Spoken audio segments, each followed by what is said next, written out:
This is Gorkam. Today I'm going to present a collaborative work between Rutgers University, Stevens Institute of Technology, University of South Carolina, and University of Colorado, Denver. This work has been recently presented in ACM-CCS 2014 in November in Arizona. First, let's start with the GPS, Global Positioning System. In today's world is basically used in both transportation and the private sectors, as in the planes are also in the industry of transportation. The main problem with the GPS is actually the signals that are coming from the satellites to the grounds to the Earth is incredibly vulnerable to attacks because the signal level is really small, and these signals can be interfered with any kind of environment, radio, and also the specific version of jammers. The jammers are mainly used by some truck drivers in today's world in order or some kind of stealers, or let's say thieves, in order to steal a car. Because why the truck drivers are using these devices? Because they want to keep their privacy from their employers. They want to prevent them to track their trajectories, and also the thieves are using these devices because they want to steal a car, but most of the new cars are coming with a built-in GPS devices, and if they do not disable these, they can be captured really easily. Now I want to talk about an incident that has happened in near past in Newark Airport. In 2010, the ground GPS receivers in the Newark Airport did not work for a few minutes, repeatedly over a couple of months, and FAA and FCC investigators spent almost about 3 months to locate the problem, which is a truck driver who is using a cheap GPS jammer in his truck while passing in the New Jersey Turnpike. You can see that the Turnpike is really close to the Newark Airport ground terminal, and where there are some GPS ground receivers are placed in the Newark Airport, and the distance between the Turnpike and the GPS receivers is in the order of 20 meters.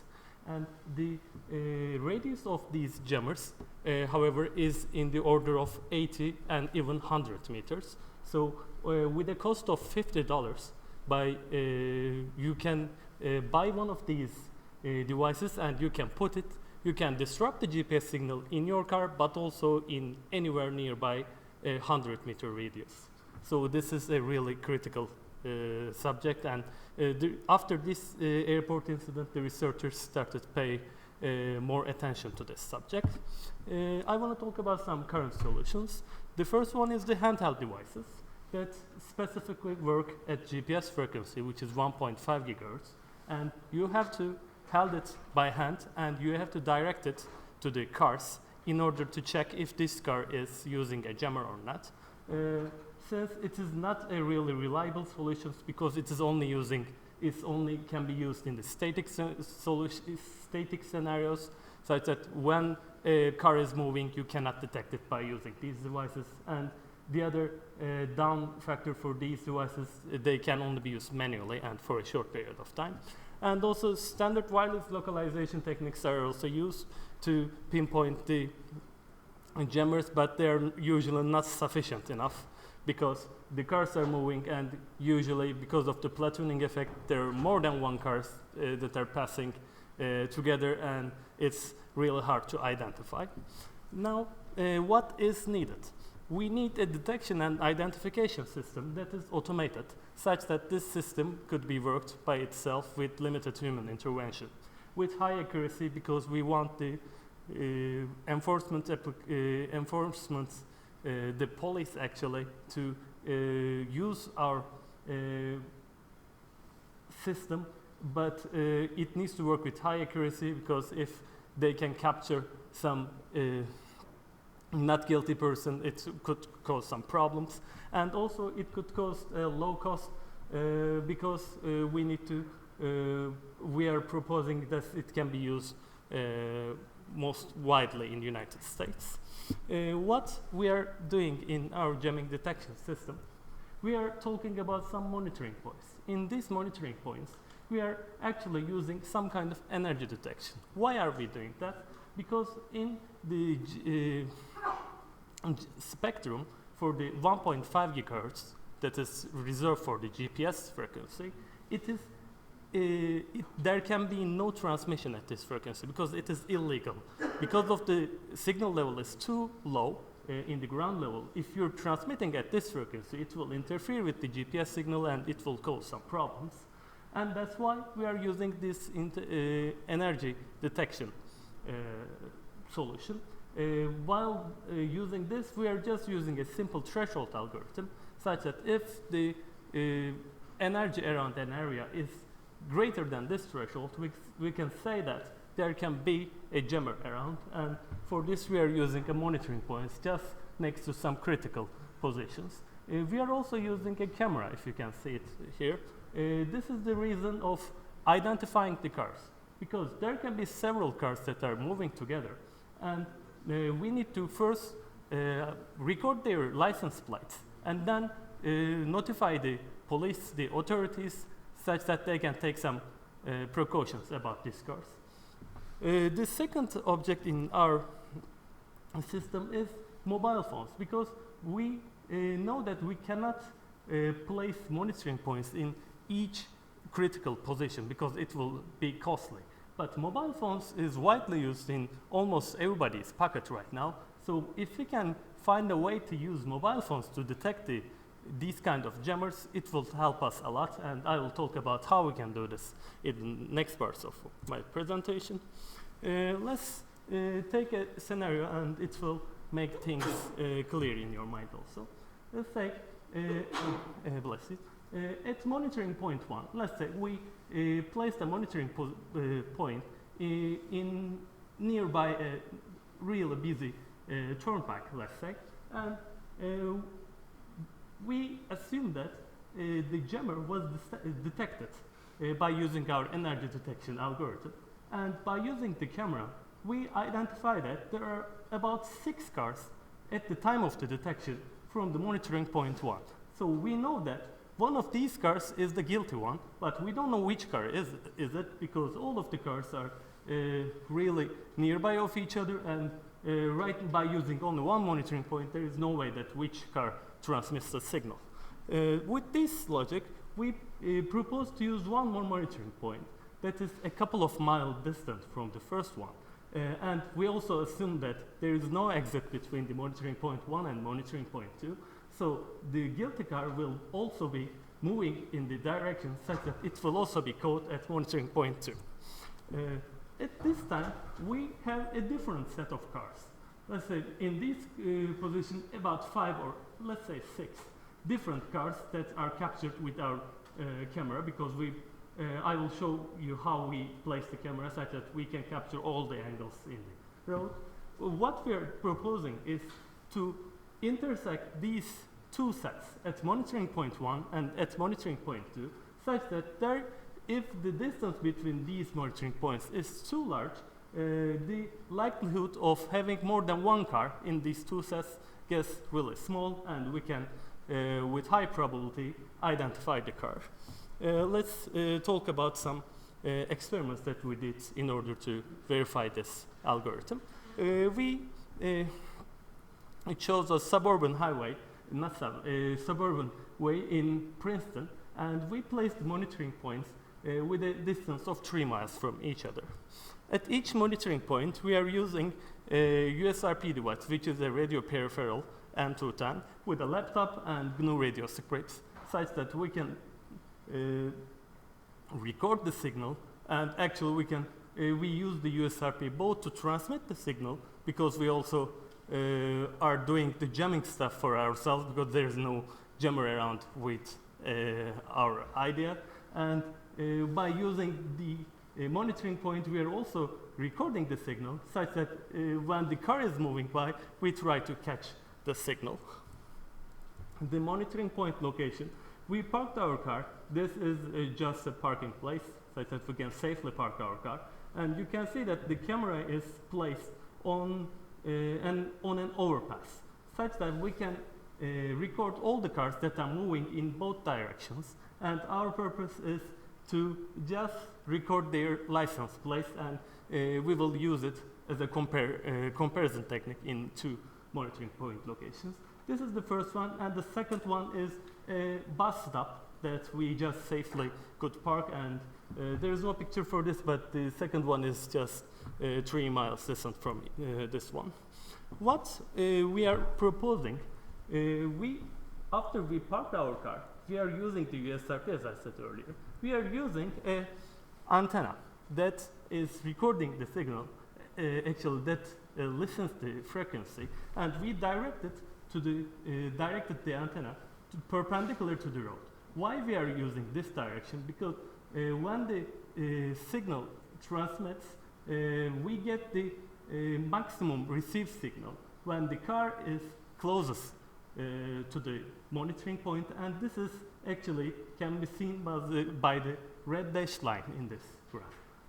So we expect when we get the highest signal in the monitoring point by USRP, we expect the car that should be in this perpendicular line, perpendicular red dash line. But because of some multipath effect and because of the moving car effect, the Doppler shifts, we expect there can be some kind of shift at the expected position. So instead of using just a line, we just create a trapezoidal area. You can see that this red area, such that we will say that at the time of the detection, the car should be at this area, and we try to prove it by doing some tests. In the test, we drive our car in the rightmost lane, in the middle lane, and also in the leftmost lane.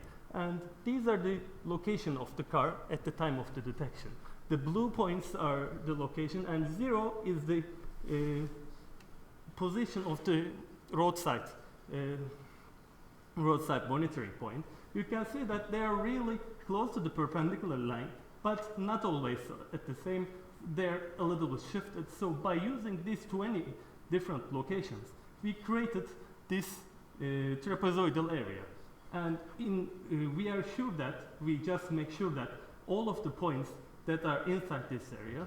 And after this, what we did is to count the number of cars that are inside this area by looking at the footage from the video, and we just count the number of cars. If there is only one car in this area at the time of the detection, then that should be our car, because we know there is only one car is moving, and we sense that we get a peak in the receiver, and that also by using the camera, we can assure that this is our car, so our detection rate is good.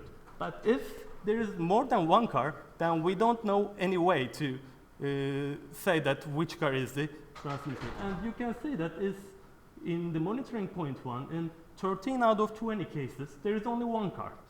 At the time of the detection, in the view of the camera, there is only one car, and we also check that this is our car, so our detection rate is 13 out of 20. In the 7 case, you can see that there are multiple cars in the camera sweep, so we don't know which car is the transmitter, so identification cannot be completed. And at monitoring point 2, you can see that the rate gets a little bit smaller, a little bit worse actually. Only in 7 cases we can, with some, at 7 out of 20 cases we could identify the car, but in 13 cases we could not. So in order to increase this identification rate, we propose to use these two sets and intersect the set of cars at the time of the detection by looking at the camera, and by finding the common cars in the two sets, we could make a better rate of detection.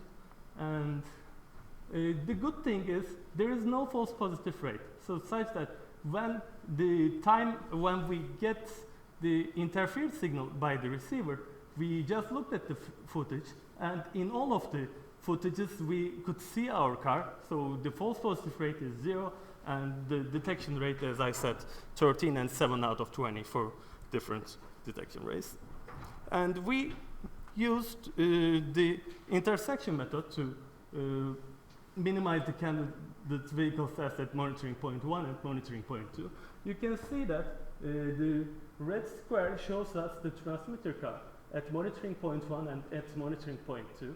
We just, by looking at the footage, compare these two sets, and in all 20 cases, we could say that there is only one common car in the candidate vehicle sets at monitoring point 1 and monitoring point 2, such that in all 20 cases, since there is only one common car, that should be the transmitter car, and our detection algorithm gives us 100% detection rate. But however, this works only for 20 passes. If we do some more than 20, let's say 100 passes, how about 1,000 passes? Then what could be the result? Then we use the New Jersey simulation data, NGSIM, and in this set, there are more than 2,000 vehicles that are traveling in a turnpike. And by using this set, we could observe that if the distance of the monitoring point, if the distance between the monitoring point is 2 kilometers, we have 95% of detection rate. And if the distance between the monitoring points is 5 kilometers, the detection rate goes up to 98%. So what we're supposed to do is to find a critical place that we do not want any GPS should be used, and we should place 2 monitoring points that are placed about 5 kilometer distance from each other, and our algorithm detects the jammers with 98% probability. Yes, actually identifying, not just detecting and identifying. And the second test we did, the passive roadside monitoring. We know we can catch this kind of jammers, but actually, are they really existed in the US? Are they still traveling? And for this, we have chosen 5 different locations in 2 states, New Jersey and South Carolina. And we did test of 200 hours. For this test, we used 3 road conditions. One of them is major highway, one of the busiest toll roads, and then urban road. And in these 200 hours of experiment, we actually detected 2 suspicious interference at the GPS frequency, which is 1.5 gigahertz. I want to remind again. We know that these detections may not come from a real jammer, but still proves that there is an interference exists at this L1 frequency band. And if there are some ground GPS receivers, as I said in the Newark airport, they will still cause some problems. So we, by this experiment, we just proved that there is still some interference at GPS frequency, and it is still it still shows us that there should be a real test equipment should be placed in order to catch the cars. And in order to, for us not to validate these are real jammer or not, because we don't have the right or the chance to pursue the cars and check if they are really carrying a jammer, but this is for police job, but we could warn them up by using our system. The mobile detectors is the second part that I previously talked about. We just want to take an advantage of the some existing technologies, and for this we are using the SNR, which is called the signal-to-noise ratio that is reported by most of the phones. We are using an Android phone for this, and we try to create a profile for a road. What is a profile? When we just made several passes during a sample road, and we reported the SNR value that is actually given to us by an Android phone. And you can see that at the 6 kilometer of the sample road, and this is for, this result is collected by doing 4 different trips. Actually, we did 10 of them, but in order to show you a more clear picture, I want to use these 4 values. You can see that at the 6 kilometer, there is always a big drop in the SNR, and actually this is a result of an underpass during this sample road. So it proves us these SNR values are also affected by the physical environment, not just by the jammers. But our algorithm is actually taking into this account, and we say that after we create this profile, we know the expected SNR for this sample road. Let's say the 6 kilometer, we expect about a 30 dB SNR from a phone. If we get about 20 dB, so if we get a less SNR value from the expected SNR value, we can know that either there is a change in the physical environment, which is less likely, or we can just check it by using some cameras in the street, or there exists a jammer in the road. And since there are multiple mobile phones in the roads, we can collect these kind of reports from different mobile phones, and we can say that 5 of the phones at this time reported that there is a suspicious activity from this location, and we can say that this is a good proof that there can be a jammer. Yes, Professor. What is the bandwidth of this measurement? What is the frequency of the Android phone measurement? For the Android phone, we are using the GPS signal, the 1.5 gigahertz. So we are just collecting the GPS information that is provided by the Android API. It can provide you the latitude, longitude, and for the signal, it can provide you the signal-to-noise ratio. Yeah, SNR for different satellites. For different satellites. There are 24 satellites, and it actually uses the 4 highest values. So yes, the satellites are moving, but the 4 highest value of the satellites will not change a lot. We also did an experiment for this. Even if you wait for some time, the highest values will be the same, although the satellite number will be the different. We just summarize it as a profiling and an anomaly detection solution. And I want to conclude my work with some sentences. We presented the low-cost jammer identification system. This is the only cost of our system is a USRP and a laptop and some mobile phones to automatically detect and identify the vehicles with GPS jammers. The key components are the monitoring stations with the camera that are placed in the roads and the mobile detectors. And our mobile detector can detect interfering signals based on measurements that are already available in most of GPS receivers, as in Android API case. Thus, it's possible to detect jammers via crowdsourcing by combining different reports from the users. So that's all. And if you have any questions, I can answer them.